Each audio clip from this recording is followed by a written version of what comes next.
Now, this card has also come up this month so far in our collective energies because we really talked about finding that middle path, finding that balance there in the center. And so here we have the energies of the sun and the moon.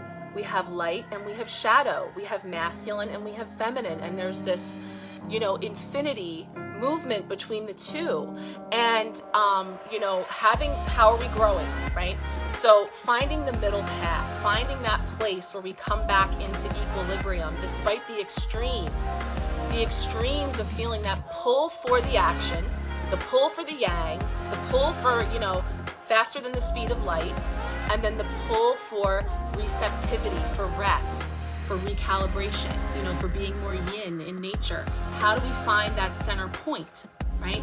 And so that's where temperance shows up, to show that, you know, there is a place where we can bring that balance into alignment. And I would say with that, you know, wisdom comes in to say, you know, I'm thinking of, you know, to know the difference between the two. What is that saying where it's like, you know, to have the wisdom to know the difference, like between this and that.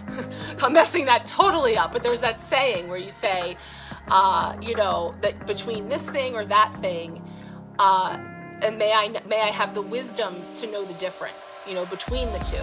And so we bring in the wisdom of saying, yeah, there's a time for everything, for action, and then there's a time to be more rested, and bringing that into balance. And also it being okay if it's a time that is like demanding action or requiring action or just wanting us to be more active, and we simply can't do it and we need to take a rest. We need to put that white flag up and say, hey, listen, I can do this, I can do that, but I can't do the other thing right now, you know?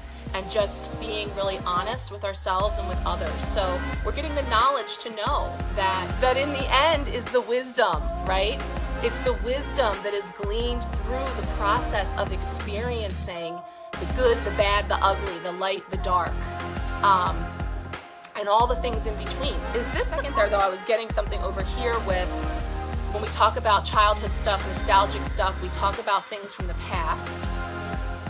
And I was getting a little bit on the people-pleasing tip and the idea that, you know, being guided in a way that says that we can't disappoint people at all costs, that we deliver, you know, some old ways of thinking, some old ways of working, that we know more now.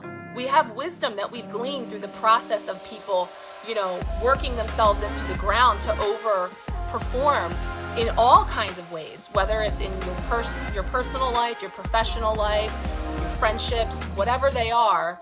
That might have been the way of old, but the wisdom is coming in here to show us a balance that is really where the magic is really where the gold is, in being able to move forward in a way that is truly sustainable, because that is never going to last. Eventually,